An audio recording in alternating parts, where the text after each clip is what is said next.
province. As you know, in Port Said Governorate, we're having a total of 470,208. Second phase in Khalil Bay. Yes, as we're approaching midday, the turnout. From Shobra district. Hello, Riham. Good afternoon. Good afternoon, Yasmin. I'm joined I'm in the constituency of Heliopolis. It's also. It belongs to Al Sayeda Zainab constituency.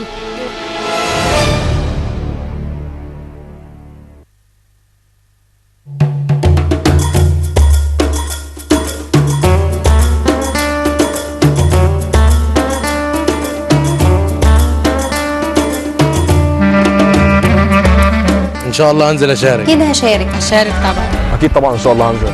هنشارك في الانتخابات. انا هشارك في الانتخابات ان شاء الله. طب حضرتك هتشارك ليه؟ عشان خاطر مصر.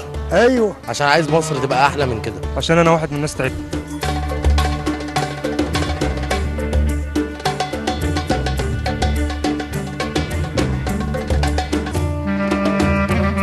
الشعب مش هيهدى، يعني الشعب عايز تغيير. كرامة المواطن بره مصر قبل جوه مصر. اي حاجه يطلبها هقدر اعملها. اطلب وانا قاعد ما ينفعش. استقرار البلد يعني امن الطرق اهم حاجه. الشعب عايز حاجه تحصل بسرعه. يا رب افتح على البلد داخلي وخارجي.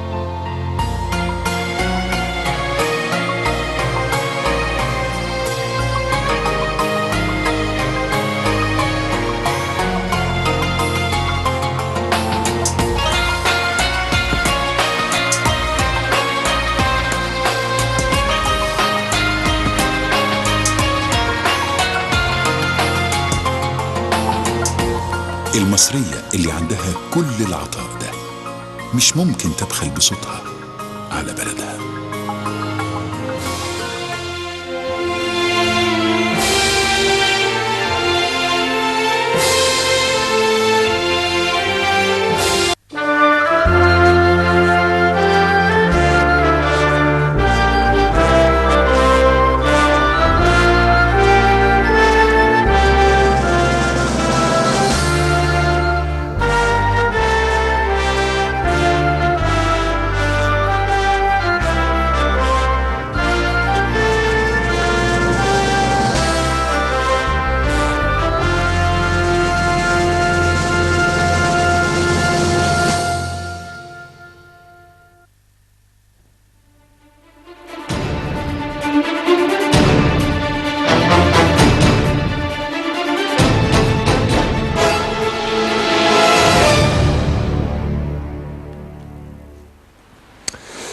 Bonsoir et bienvenue dans cette édition spéciale de Direct consacrée bien sûr aux élections parlementaires en Égypte. La moitié des Égyptiens sont descendus pour la deuxième journée aujourd'hui, principalement au Caire et dans d'autres gouvernorats pour aller voter. Des dizaines de milliers de policiers, des troupes de sécurité ont été déployés un petit peu partout autour des bureaux de vote pour sécuriser le déroulement de ce scrutin. On regarde tout de suite ce sujet de Yara Choucha. Et on revient juste après avec notre invité.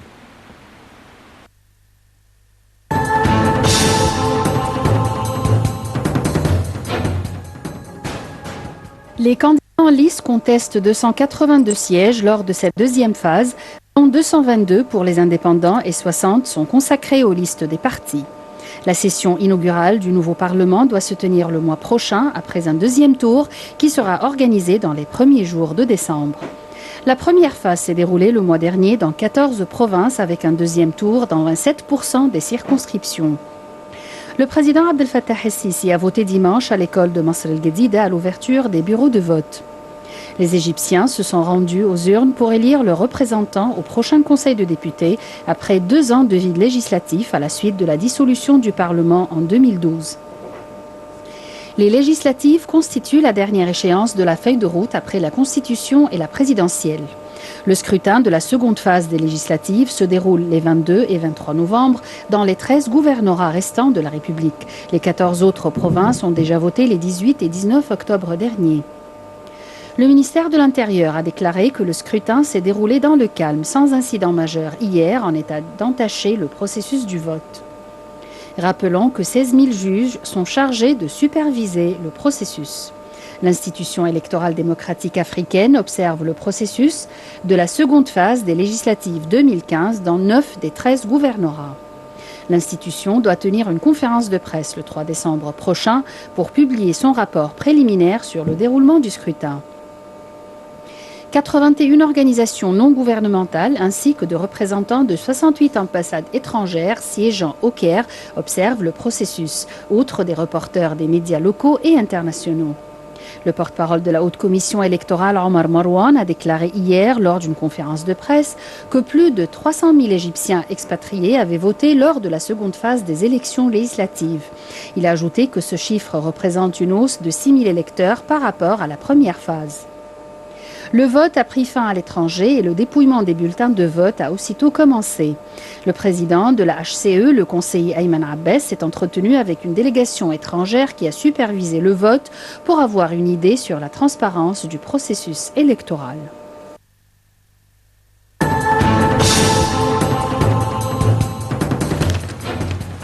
Voilà, nous avons le plaisir maintenant d'être avec M. Saïd Zulfoukhar, analyste politique. Merci d'être avec nous. Alors d'abord, vous êtes allé voter ? Oui, j'ai voté hier. Alors, comment ça s'est passé? D'abord, est-ce que très c'était... calmement. Voilà, très calmement. Ça, on a pu... Tous les gens presque la seule personne dans la salle. C'était pourtant vers midi 10 par là. Il y avait quelques individus, c'est tout, mais c'était pas la foule. J'ai voté rapidement et... Bon. Le problème, c'est que ma circonscription, c'est celle de Zamalek, Kassenil, Ezbekiya, Boulard, tout ça. C'est pas énorme. On devait choisir une seule personne sur les individus et un parti. Bon, sur les individus, il y en avait une cinquantaine qui se présentaient. J'en connaissais strictement aucun. Oui. C'est ça le problème. Le problème, c'est qu'on nous présente des indépendants ou des pseudo-indépendants, parce que certains sont membres de partis quand même, mais on ne les connaît pas. Et il n'y a pas eu de campagne électorale, pour ainsi dire, donc on ne peut pas choisir suivant le programme de l'individu. Oui. Ce qui fait que c'est quand même un repoussoir pour beaucoup de gens, surtout les gens simples qui ne connaissent pas grand-chose à la politique et qui se demandent pour qui ils vont voter. Si on aura donné 2 semaines pour se présenter, quand vous en avez une cinquantaine pour une circonscription aussi large, plusieurs centaines de milliers d'habitants, c'est quand même assez difficile. Moi, j'ai demandé un conseil à quelqu'un qui m'a dit de voter pour une telle personne. Pour les partis, c'était plus facile, si vous voulez. Mais même moi, c'était pas facile parce que je voulais voter pour une personne membre d'un parti, mais je connaissais pas quel parti. Oui. Donc, j'ai pas su pour qui voter. J'ai voté pour un autre parti, pas le sien. Mais à quoi vous avez dit que... Est-ce que finalement, le moment, le timing a été mal choisi? Est-ce qu'on a précipité les choses? Est-ce qu'on avait besoin de plus de temps? Est-ce que... Comment... Il y a je peux répondre de 2 manières. La première, c'était que si vous allez avoir 80% des membres du Parlement qui sont des individuels, qui ne sont pas membres de parti, donc chacun devrait avoir un programme, si vous voulez. Beaucoup d'entre eux, je dirais la quasi-majorité, n'avaient pas de programme. En 2 semaines, ils avaient 2 semaines pour présenter ce qu'ils allaient faire si jamais ils étaient votés, choisis par l'électorat. Alors, sur ce plan-là, pourquoi avoir choisi ce type de scrutin où les partis politiques, qui éventuellement pourraient avoir un programme, c'est pas sûr qu'ils en aient, mais ils devraient en avoir, si vous voulez, et pourraient proposer un programme. Alors, on oblige de choisir 80% des sièges à des individus qui sont pour la plupart inconnus, à moins d'être dans des villages où ce sont des familles connues, etc. Mais dans une ville comme Le Caire, où vous avez des millions d'habitants, on ne les connaît pas. Moi, je ne connaissais personne de la cinquantaine qui se présentait pour ma circonscription. Donc, est-ce que ça a été fait exprès pour avoir un Parlement insignifiant, si vous voulez, parce que vous aurez 80% des membres qui sont des gens, pour la plupart, inconnus, sans aucune expérience politique, sans expérience parlementaire, n'en parlons pas, et sans programme. Quel était le but? Alors, vous avez parlé tout à l'heure de la circonscription assez bourgeoise, quand même, il faut bien l'avouer, de Zamel, et qu'on va aller maintenant voir ce qui se passe un petit peu en province, et notamment à Mansoura, avec notre envoyé spécial là-bas, Wael Saïd. Wael, bonsoir, est-ce que vous m'entendez?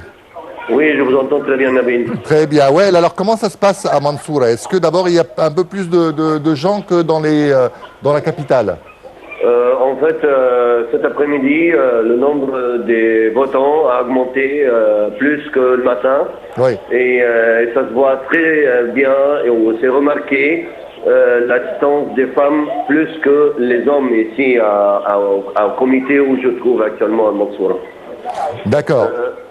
En fait, ici, au gouvernorat El Dakhaliya, on a 1759 bureaux de vote et 799 sièges électoraux et 366 candidats et qui vont avoir 29 sièges et 11 circonscriptions.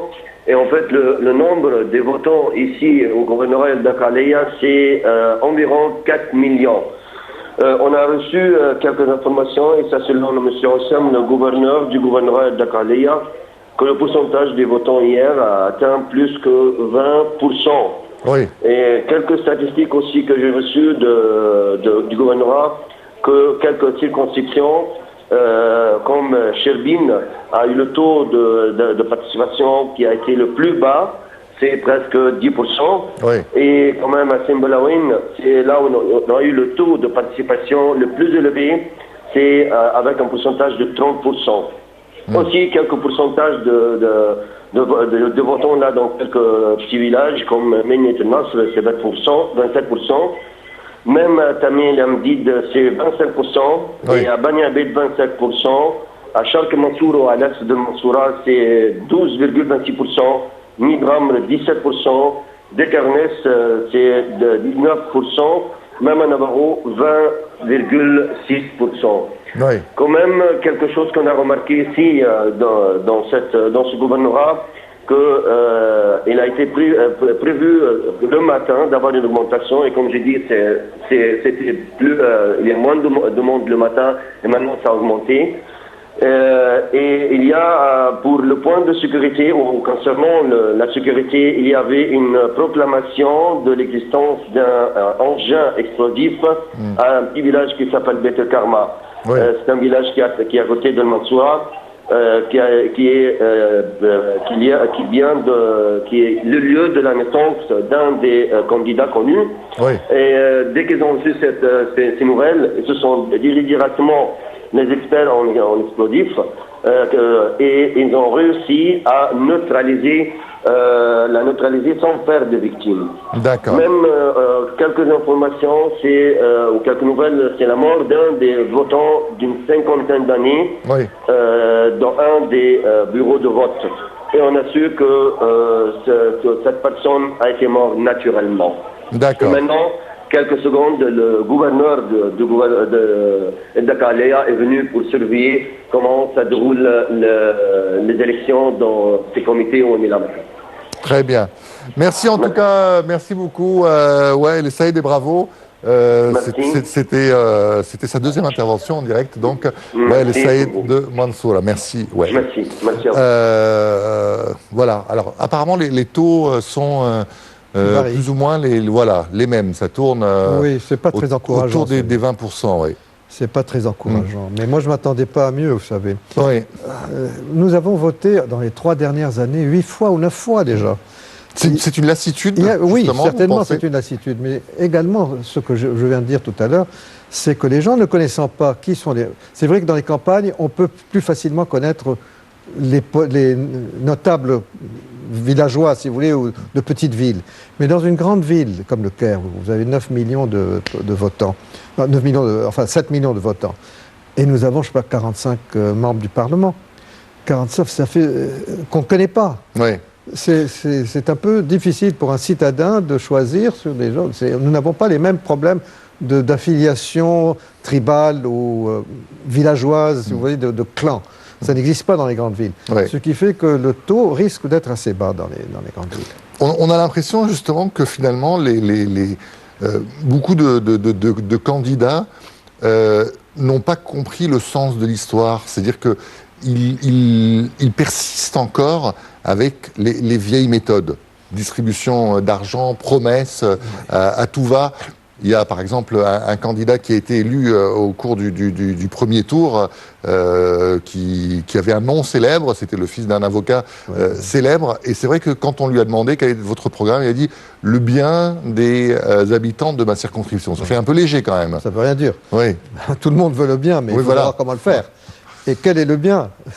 Lequel? Oui.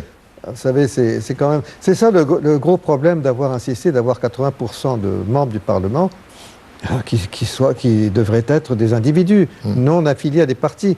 Enfin, il y en aura qui seront membres de partis. Il y aura même probablement des clandestins, frères musulmans là-dedans, dans ces gens-là. Puisqu'on ne les connaît pas souvent. On ne peut pas savoir que... Et comme beaucoup apparaissent pour la première fois dans une sphère politique, on ne les connaît pas, on risque d'avoir n'importe quoi au Parlement. Ça peut être une chambre d'enregistrement, tout simplement. C'est peut-être ça le but. Oui. Mais la faute vient à ceux qui ont créé la Constitution. Ce n'est pas de cette manière qu'on fait la démocratie. Ça va très bien pour des petits parlements locaux, par village, si vous voulez, ou par petite ville, que chacun se connaît. Et alors, on peut avoir des individus qui sont connus dans leur circonscription, mais qui s'occupent que des affaires locales. Pas pour des affaires nationales d'un pays de 95 millions d'habitants, où nous avons une politique étrangère qui doit être définie, nous avons de très graves problèmes économiques. Ces gens-là ne seront pas capables ni de s'occuper du bien-être, comme disait ce monsieur, le bien-être de sa population. Il faut savoir comment s'attaquer à de graves problèmes de structure, de politique et d'économie, et des problèmes sociaux et religieux.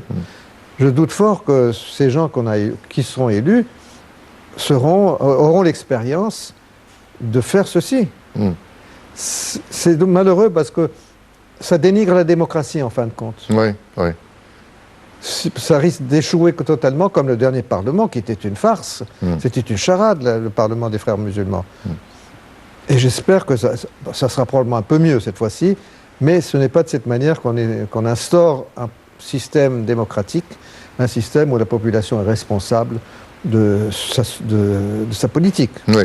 Mais est-ce que ça peut dénoter aussi une espèce de pauvreté de la classe politique égyptienne? Oui, tout à fait. La classe politique n'est pas du tout mûre pour un système démocratique d'un pays important. Si on était 2-3 millions, ça aurait pu passer.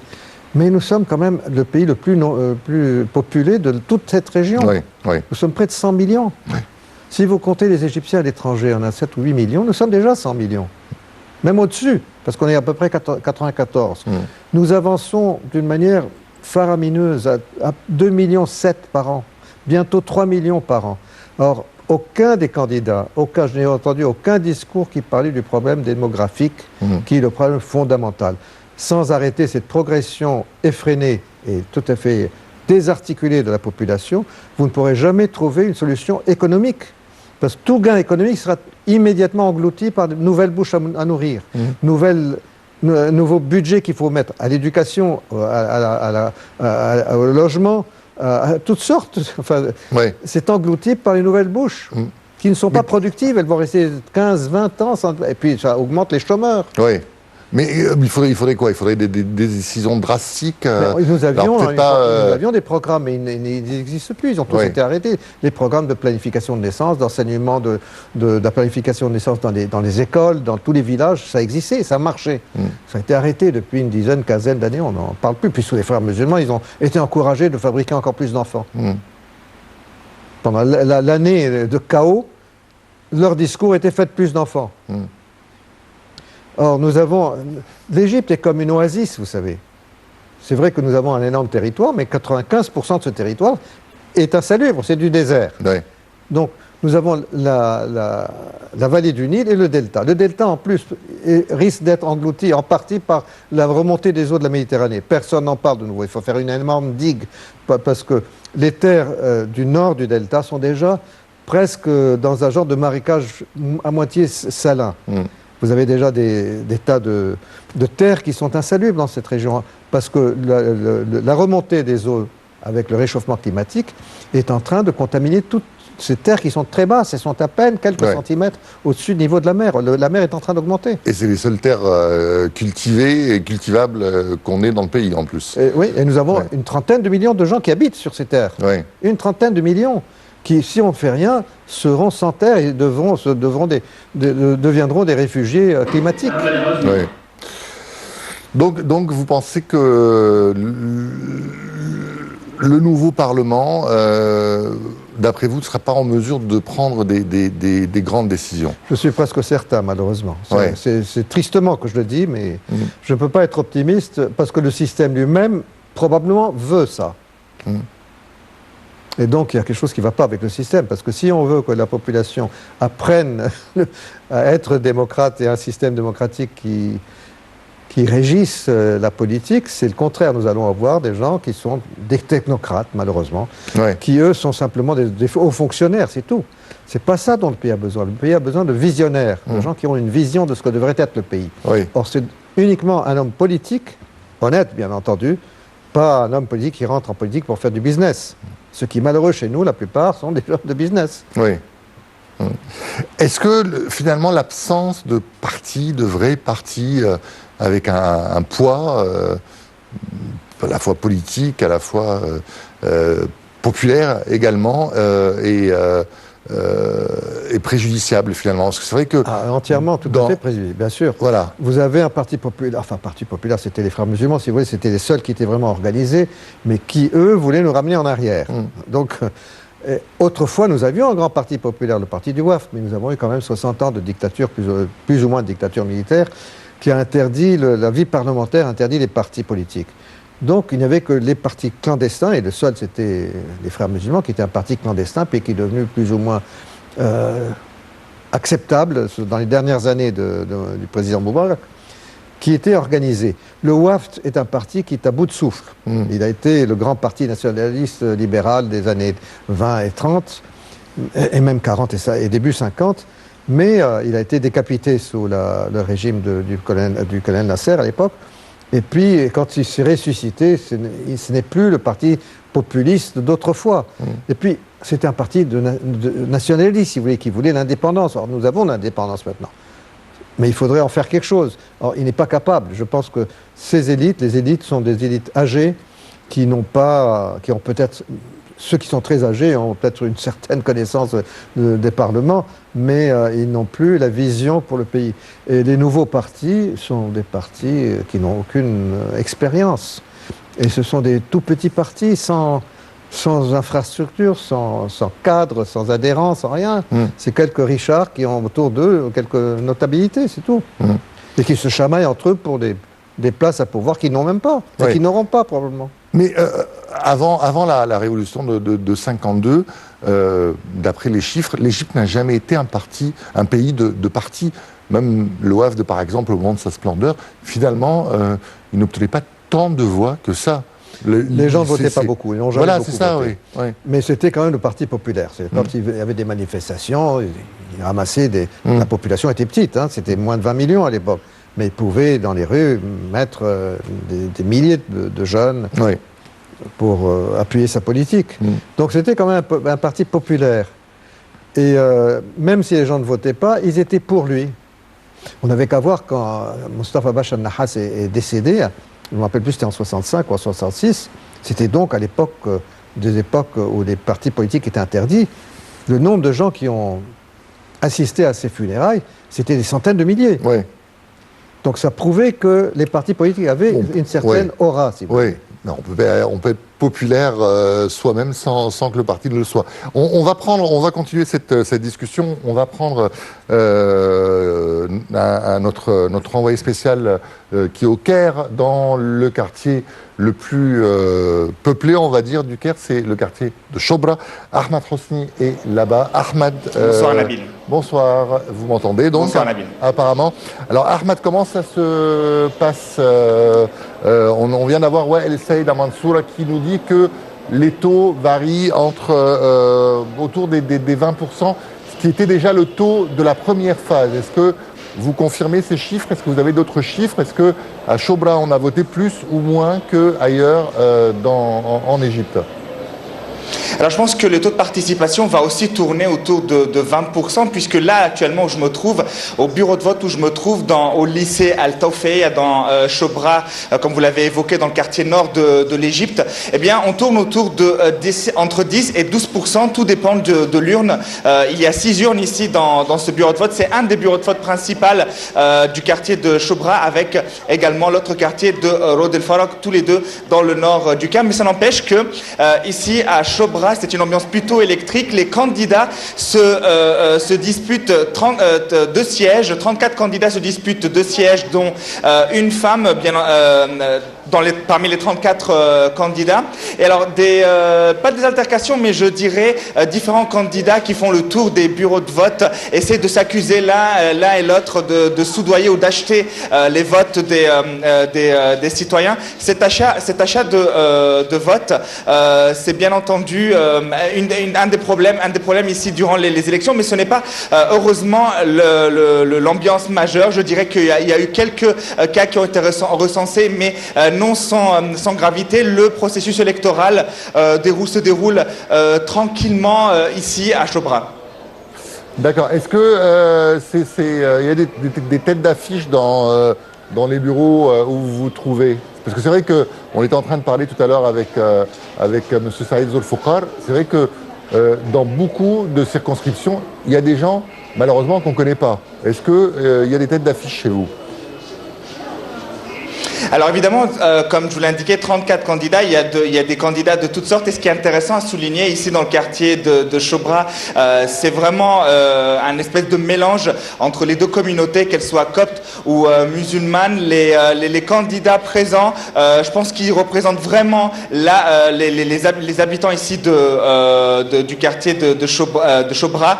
Ce n'est pas le nombre de candidats le plus important. Il y a d'autres quartiers au Caire, comme Nasr City par exemple, où il y a vraiment un fort taux de candidats, mais ici, je dirais que les citoyens connaissent à peu près leurs candidats, mais disons ceux qui viennent voter, mais malheureusement, comme on l'a indiqué au départ, le taux de participation étant faible, je pense qu'il aurait peut-être fallu mieux promouvoir ces élections et ces candidats. Oui.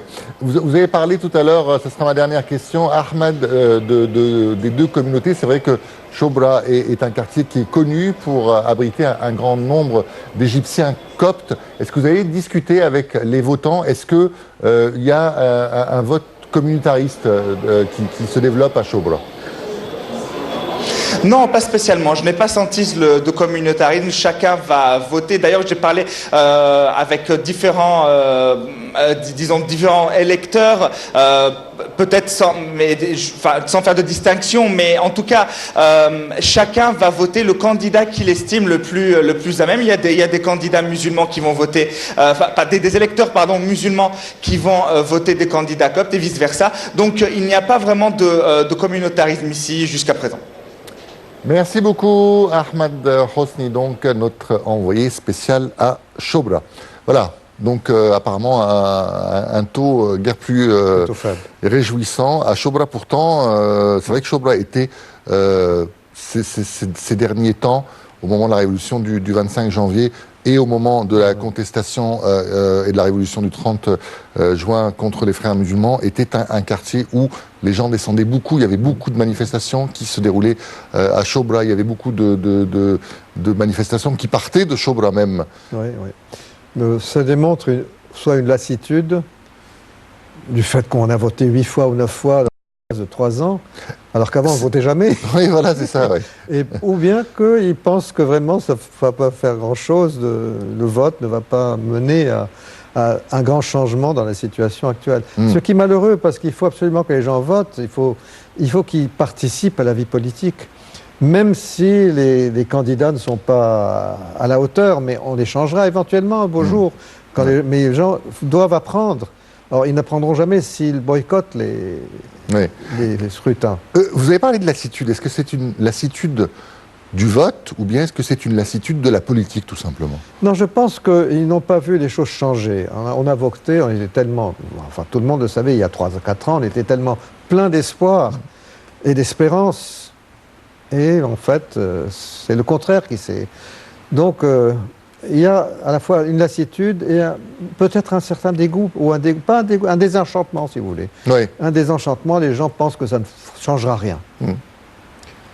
Que la vie est très difficile en ce moment, la situation économique est déplorable, les prix augmentent, tout le monde se plaint, le chômage augmente, l'avion qui a été abattu au Sinaï maintenant, vous aurez à peu près 10 millions de personnes, enfin ceux qui vivaient du tourisme, environ 10 millions de la population vivaient du tourisme, peut-être presque sans travail. Oui. Donc nous avons des choses importantes à décider. Il y a eu des attentats aussi à Paris, il y en a eu... la France est un pays industriel, ça ne va pas changer, ça ne va pas mettre les gens au chômage. Mais quand vous dites il y a des gens qui sont dépités, mais on a aussi l'impression, parce que c'est vrai qu'on a parlé avec beaucoup de gens, il y a beaucoup de gens aussi qui ne sont pas forcément dégoûtés, mais par contre qui pensent que... qui se demandent à quoi sert le Parlement. C'est-à-dire qu'ils trouvent le chef de l'État est toujours populaire et qu'il y a des gens qui disent, voilà, on n'a pas besoin finalement vraiment de Parlement. C'est aussi une des causes peut-être... Ça c'est la tradition pharaonique de l'Égypte. Hein. Oui, il veut un pharaon. Mais soit on veut une démocratie, soit on veut un pharaon. Il faut que le peuple se décide. C'est vrai que dans les pays du tiers-monde, il y a toujours, les gens n'ayant pas participé à la vie politique auparavant, ils n'ont pas de tradition. L'Europe a quand même mis des siècles pour arriver là où ils sont aujourd'hui. La Grande-Bretagne, ça faisait 800 ans qu'ils ont pu former une culture démocratique. Chez nous, ça arrive du jour au lendemain. Comme en Russie, vous avez bien vu ce qui s'est passé en Russie après la chute de l'Union soviétique. Il y a eu les mafieux qui ont pris le pouvoir. Et pendant des années, ça a été un désarroi total, une déconstruction du pays. Des pays qui n'ont pas eu de tradition démocratique vont passer par des années d'apprentissage. Or, si on n'apprend pas, en votant, il faut absolument voter d'une manière ou d'une autre pour commencer à apprendre. Mais il ne faut pas se désenchanter et dire ça ne vaut pas la peine, on préfère avoir le grand sauveur. Le grand sauveur n'est qu'un individu. Les individus ne sont pas là pour de bon. Ils changent et puis après on peut avoir quelqu'un de très mauvais par la suite. Donc il ne faut vraiment pas... Oui, mais vous avez raison ce que vous dites. Les gens mettent tout leur avenir entre les mains d'un seul personnage. Or ce personnage n'est quand même pas un Superman. C'est un individu comme nous. C'est tout. Donc il faudrait éduquer le peuple à prendre son destin en main. Il faut l'aider à le faire, pas en ayant un parlement de chambre d'enregistrement, si vous voulez. Oui. Allez, on va maintenant partir pour une autre ville de province. C'est la ville de Port Saïd où notre envoyé spécial Nada Ibrahim nous attend. Là-bas, Nada, bonsoir. Est-ce que vous m'entendez? Oui, bonsoir Nabil. Bonsoir Nada. Alors, est-ce que vous pouvez me dire comment ça se passe? Est-ce que vous avez déjà des premiers chiffres? Est-ce que les gens sont allés voter ou bien est-ce que c'est comme un petit peu partout, le taux tourne autour des 20% à peu près partout au cours de cette deuxième phase? Oui, Nabil, je me trouve maintenant au gouvernorat de Port Saïd, exactement à l'école de Ashtoum El Gamil, qui fait partie de la circonscription de El Sharq et El Arab.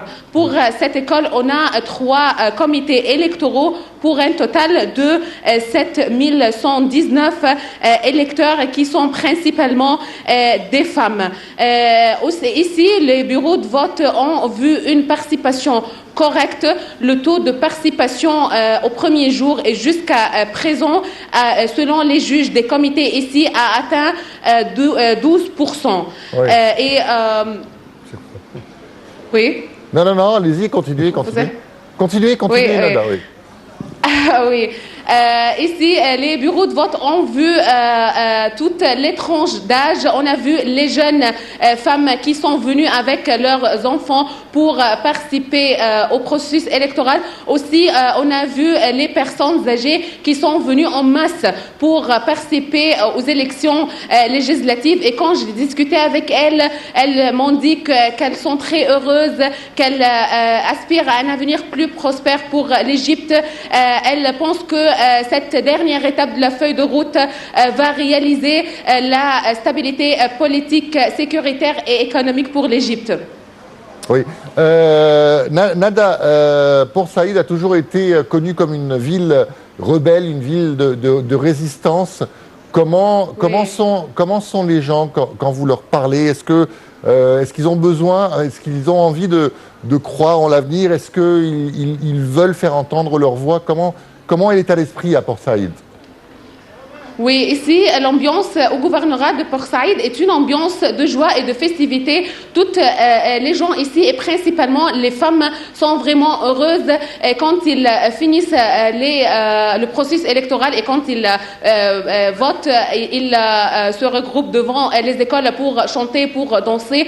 On entend aussi les chansons égyptiennes partout dans les rues, des chansons pour l'Égypte, des chansons pour l'armée égyptienne. Vraiment, ici, les gens sont très heureux, sont très enthousiastes et sont vraiment heureux car ils participent à cet événement historique. Oui, mais le taux est quand même faible, Nada. 12%, c'est un taux plutôt faible, même par rapport à l'Égypte entière. Oui, mais ici, selon les juges, ils m'ont dit que ce n'est pas un mauvais chiffre. Et par rapport à la première phase, les bureaux de vote ont vu une participation plus importante qu'aux premières phases. Et il nous reste un peu 1 heure avant que les bureaux de vote ferment. On peut voir plus des gens qui viennent pour voter avant que l'opération de dépouillement commence. Voilà, merci beaucoup en tout cas, Nada Brahim. Je rappelle que vous êtes à Port Saïd. Alors, c'est vrai que tous les gens, tous nos envoyés spéciaux un petit peu partout, dans la première phase et dans cette deuxième, nous parlent d'un vote, pas exclusivement, mais en grande majorité féminin. À quoi c'est dû ça? Il y a 2 semaines ou 3 semaines, quand il y a eu le vote aussi dans les autres. Absolument, oui, ça, oui. Les femmes et les vieux, et les gens de ma génération et celle qui m'a suivi, sont plus à même de participer au vote. Je ne sais pas, les hommes ont l'air d'être des abusés ou... Je sais pas, ils pensent que ça ne changera pas grand-chose. Oui, les femmes sont certainement plus... politiquement consciente, si vous voulez. Mais est-ce que ça peut aider, ça? Parce que c'est vrai qu'il y a dans certains pays, par exemple, on applique la parité homme-femme. Oui, est-ce que ça peut... En Scandinavie, oui. Voilà, par exemple, ou même en France, on essaye de l'appliquer. Est-ce que ça peut... c'est vrai qu'on a peut-être besoin d'une nouvelle génération politique et on a peut-être besoin aussi que ce soit des femmes, justement, qui... Oui, certainement. Certainement, je pense qu'il faudrait... Elles ont été désabusées depuis... toujours. Donc il est temps maintenant qu'elles aient beaucoup plus de pouvoir, si vous voulez. Elles ne l'auraient pas eu si les frères musulmans étaient restés au pouvoir. Oui, ben justement, c'est ça. On a l'impression que c'est un peu comme leur revanche sur cette année qu'on avait vécue. Exactement, bien qu'il y ait beaucoup de masochistes qui sont pour les frères musulmans parmi les femmes et qui se couvrent, qui se mettent en niqab, alors que personne ne les oblige de le faire. C'est un genre de masochisme, si vous voulez. Alors que ça n'a rien de religieux, le niqab. Ça n'a absolument rien de religieux.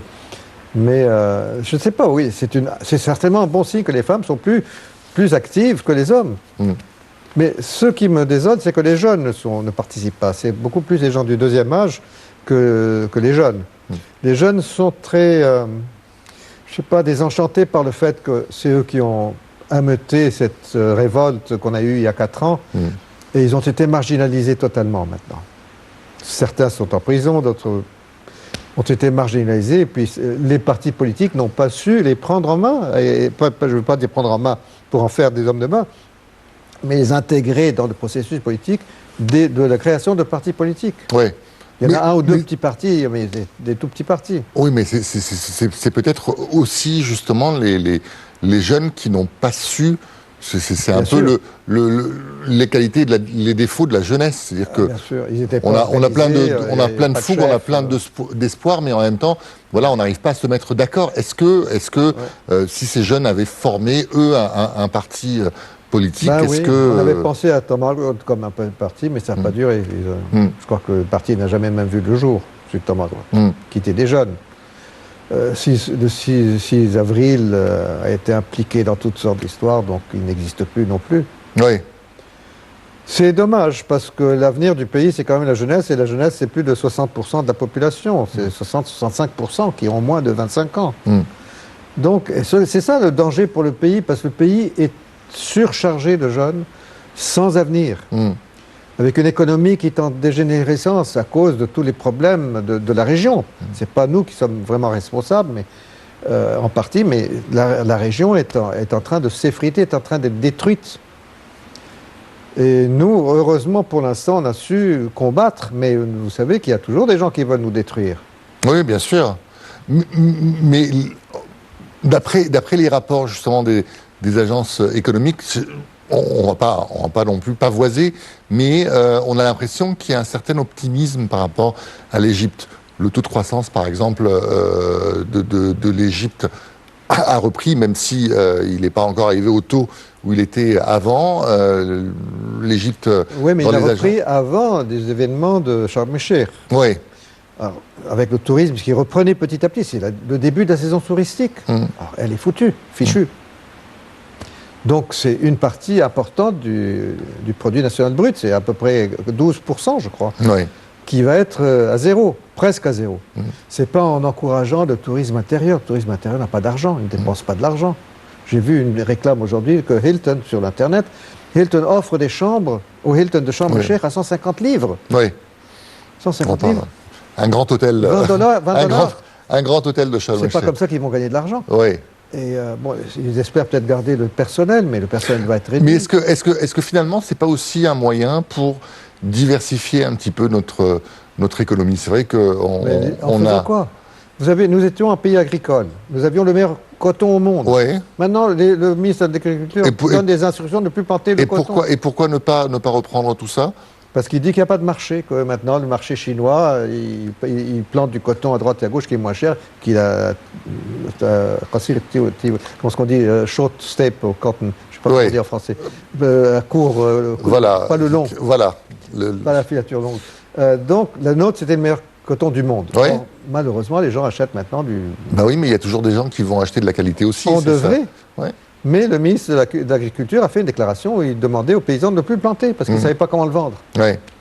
Alors c'est quand même scandaleux que nous étions le meilleur coton du monde, on ne trouve plus d'acheteurs. Mais notre économie, vous le savez bien, ne peut pas non plus se redresser d'un coup grâce seulement au coton. Mais c'est vrai que c'était la principale production autrefois. Oui, oui. Bon, je ne veux pas qu'elle ne va pas le redevenir parce que maintenant il y a le synthétique qui a remplacé, si vous voulez. Et les gens ne veulent plus dépenser des sommes énormes pour acheter une chemise, si vous voulez. Mais c'est pas ça, c'est que nous devons diversifier, nous devons avoir une politique agricole. Nous n'avons pas de politique agricole. Alors que l'Égypte est principalement un pays agricole où la moitié de sa population vit de la terre. Nous importons les 2/3 de la nourriture. Est-ce que c'est permis qu'un pays agricole soit tributaire de l'étranger pour ses achats, alors que nous avons de moins en moins de devises étrangères pour acheter? Et on aura encore moins parce que avec le tourisme, une bonne partie de nos devises étrangères venaient des touristes. Oui. Ça va être une catastrophe. On devra emprunter et les générations futures devront rembourser tous ces prêts. Ou ne les rembourseront pas et on déclarera faillite. D'autre part, on a dépensé pas mal... Bon, c'est vrai que c'était de l'argent privé. Pour construire le nouveau canal, là, le canal qui a dérivé, enfin qui a rajouté... La deuxième voie du canal de Suez. La deuxième voie. En espérant que le commerce va reprendre. Alors qu'il y a une crise économique mondiale, il y a de moins en moins de bateaux qui voyagent. S'il y a une crise économique, les gens en Europe et ailleurs achètent moins. Oui, mais les Chinois sont obligés de... Si vous me permettez, c'est quand même une vision à court terme, parce qu'à long terme, le commerce va... reprendre. Bon, vous avez un autre problème qui va avec la fonte des neiges à l'Arctique. Vous avez l'ouverture d'un chemin qui, pour l'instant, ne peut pas être pris parce qu'il y a encore il y a encore la glace, mais cette glace va fondre et on a d'Amérique pour aller en Asie, ils n'auront plus besoin de passer par. Ils vont passer par le pôle Nord. Donc, de nouveau, le volume va être réduit. Bon, c'est une bonne chose qu'on ait pu le faire. Et surtout que ça n'a pas coûté au pays de l'argent, puisque c'est de l'argent fourni par des gens, par la population. Mais nous devons nous concentrer sur des priorités. Or, en déclarant qu'on va mettre 1,5 million de Feddans ou 3 millions de Feddans il n'y a pas d'eau. D'où ils vont trouver l'eau pour tout ça? Il faudrait mieux ressusciter le vieux système d'irrigation qui est en dégénérescence, nettoyer le pays de toutes ces poubelles, de toutes ces ordures qui sont jetées dans les canaux d'irrigation. Les paysans maintenant utilisent les eaux de drain qui sont des eaux sales pour irriguer parce qu'il n'y a pas assez d'eau. On construit des villes, on va construire une énorme ville, soi-disant la nouvelle capitale. D'où va venir l'eau? On va prendre encore du... Alors qu'en Éthiopie, on ne construit pas un seul barrage, mais 4 ou 5 barrages. Il y a un seul dont on parle, mais il y en a 3 autres en construction aussi. Donc l'eau va être réduite, celle qui arrive. Notre population augmente et elle consomme de plus en plus d'eau. Il faut penser à tout ça. Oui, mais il y a des pays quand même qui ont réussi sans le Japon, par exemple, à... Vous avez comparé le japonais avec l'instruction, le niveau d'éducation du Japon à notre système d'éducation qui est un des pires au monde. Oui, non, mais c'est sûr, mais je veux dire, c'est pas... On ne pourrait pas comparer. Le Japon n'a pas fait son système d'éducation en un seul jour non plus. Non, mais ça fait des années qu'ils le font. Et puis prenez un pays comme la Corée du Sud, je parle. La Corée du Sud, en 1951-52, était un des pays les plus pauvres du monde, dévasté par une guerre. L'Égypte était à ce moment-là un pays relativement riche. Oui. En 51-52, la Grande-Bretagne devait de l'argent à l'Égypte. La livre égyptienne valait plus que la livre sterling. Regardez où est la Corée du Sud aujourd'hui, qui est le 5e ou 6e pays industriel du monde, comparé à l'Égypte, ce qu'elle est devenue. Or, c'est le système d'éducation qui a fourni cette main-d'œuvre équipée et expérimentée.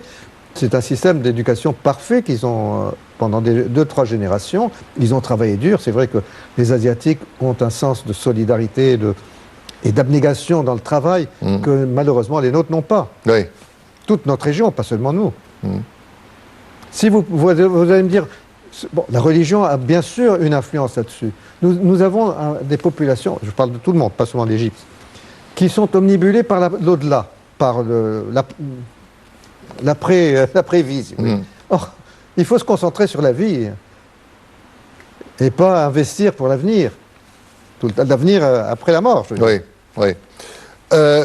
Si vous étiez élu dans ce Parlement, quelles sont, on va dire, les 3 priorités? Vous avez parlé d'éducation. Moi, j'ai 3 priorités. L'éducation, bien sûr, c'est une priorité. Ouais. Mais vous savez, le problème de l'éducation, c'est le problème des maîtres. C'est pas le problème des enfants. C'est le problème des professeurs qui sont minables. Enfin, ceux du primaire, surtout, du secondaire, ils ne sont pas fameux. Mais c'est que nous avons... Oui, dans les années, la fin des années 50, début des années 60, on envoyait quand même nos... On les a exportés à voilà, droite et à on les a gauche. exportés un petit peu partout. Les moins bons sont restés. Les moins ambitieux, si vous voulez, sont restés. Et tous les bons sont partis en Algérie, dans le Golfe, partout. Et ont formé les élites là-bas. Alors que les nôtres, c'était les moins ambitieux, les moins bons, les export rejects, comme on dit en anglais, qui sont restés. Et puis, avec ce système maintenant où ils étaient tellement mal payés, je ne sais pas s'ils le sont toujours, je suppose qu'ils ont mal payé, ils se rattrapent en donnant des cours particuliers le soir, mais uniquement aux gosses dont les parents peuvent payer, peuvent payer ces leçons particulières. Or, la grande majorité des gens sont très pauvres. Ce qui fait que les gosses ont formellement été à l'école et au bout de 6 ans, 7 ans, ils ne savent toujours pas lire et écrire. C'est quand même scandaleux. Et que j'ai vu un scrutin des Nations Unies, je crois que c'était de l'UNICEF ou de l'UNESCO, je ne me rappelle plus, où ils donnaient le chiffre, la valeur des systèmes d'éducation primaire. L'Égypte était l'avant-dernière au monde, sur 190 pays. L'avant-dernier. Oui. Nous avions un système d'éducation correct. On a eu à peu près... On avait des universités. 40 ans où l'éducation a été complètement... et on a encouragé les gens de créer des universités privées. Et on les a laissés aux mains aussi des Puis la population augmentait, on ne payait pas les salaires étaient minables, donc vous n'aviez pas des gens ambitieux qui rentraient dans la sphère de l'enseignement. Alors, vos 3 priorités? Non, les priorités sont la démographie, premièrement. Il faut arrêter d'une manière ou d'une autre cette démographie galopante qui bouffe tout progrès économique. Vous avez... Pourtant, la Chine, a un taux de croissance énorme avec une... Non, mais elle a arrêté sa progression. Elle a arrêté sa démographie, c'est vrai. Mais... Elle a d'autres problèmes maintenant. Ouais. Elle a des problèmes aussi de trop de garçons et pas assez de filles parce qu'on tue les filles à la naissance. Résultat, ils ont 40 millions, 50 millions, trop d'hommes, et ils viennent au Vietnam ou dans les autres pays limitrophes acheter des filles pour les jeunes. Donc c'est pas... Allez, l'autre priorité. Deuxième priorité, l'eau. Oui. Il faut absolument résoudre le problème avec l'Éthiopie. L'Éthiopie est un pays très important pour l'Égypte. C'est pas le Soudan. L'eau qui vient du Soudan est 15%. 85% vient d'Éthiopie. Donc il faut qu'on ait des relations parfaites avec l'Éthiopie. Et trouver une solution, c'est le nerf pas le nerf de la guerre, le nerf de la vie. Sans l'eau, on serait comme la Libye. La Libye qui est un pays énorme, sans une seule rivière. Oui. Bon. Et qui a du pétrole. Oui, ils ont du pétrole. Voilà. Nous, on a de moins en moins. Troisième priorité, moi je parle des gros projets, oui, bien sûr. On parlera des petits après. Des gros projets, c'est le delta qui est en train de sombrer sous la mer. Il faut absolument demander aux Hollandais, qui eux ont une expérience des polders au delta du Rhin. C'est un pays... voilà. Alors, après, vous avez la santé et l'éducation. La santé, vous avez un tiers de la population qui est malade, qui a soit la bilharziose, c'est-à-dire qu'il y en a moins maintenant, ou l'hépatite C, qui est très grave. Et ça influe sur la production aussi, le niveau de... C'est sûr. Mais l'éducation, bien entendu, il faut commencer par les enfants, mais il faut surtout entraîner des professeurs. Formation de maîtres. Il faut absolument dépenser... Bien sûr, la Banque mondiale va vous dire de ne pas faire ça. Eux veulent tout de suite qu'on rembourse les dettes et qu'on devienne assujetti aux banques. Il faut refuser. Moi, je suis un peu désemparé qu'on emprunte encore plus. Parce que plus on emprunte, plus on devient assujetti à ces gens-là, qui sont le bras de l'impérialisme américain. Dernière question très très rapide. Est-ce que vous pensez qu'il va y avoir un remaniement ministériel après Je ne pense pas, parce que, vous savez, ce nouveau Parlement est censé choisir un nouveau Premier ministre. Si jamais il n'accepte pas le choix du président. Le président va probablement demander à ce gouvernement de continuer. Moi, j'étais contre le fait qu'on ait changé de ministère avant, il y a 2 mois, de Mehleb. Il y avait les élections, 2 mois plus tard, il aurait pu rester jusqu'aux élections. D'autant plus que c'était un homme énergique, même s'il n'avait pas de vision. Mais à mon avis, il ne fallait pas changer de gouvernement 2 mois avant les élections. Je pense que ce gouvernement va rester parce que les gens qui vont venir, les 80% vont être des individus qui vont être des béni-oui-oui, comme on dit en français, qui vont être une chambre d'enregistrement, qui feront ce qu'on leur dira de faire. Or, ce gouvernement restera. Malheureusement, c'est un gouvernement de technocrates et moi j'aurais voulu un gouvernement d'hommes politiques avec une vision politique d'avenir. Pas une chambre d'enregistrement, ni un gouvernement de sous-secrétaire d'État. En tout cas, on va vous remercier. Merci beaucoup, Monsieur Saïd Zulfoukhar, pour être resté avec nous pendant cette heure pour parler de ces élections. Voilà, on va se quitter. On vous donne rendez-vous demain pour une autre édition de Direct. Ça sera de 19h à 20h. Passez une excellente fin de soirée. Au revoir.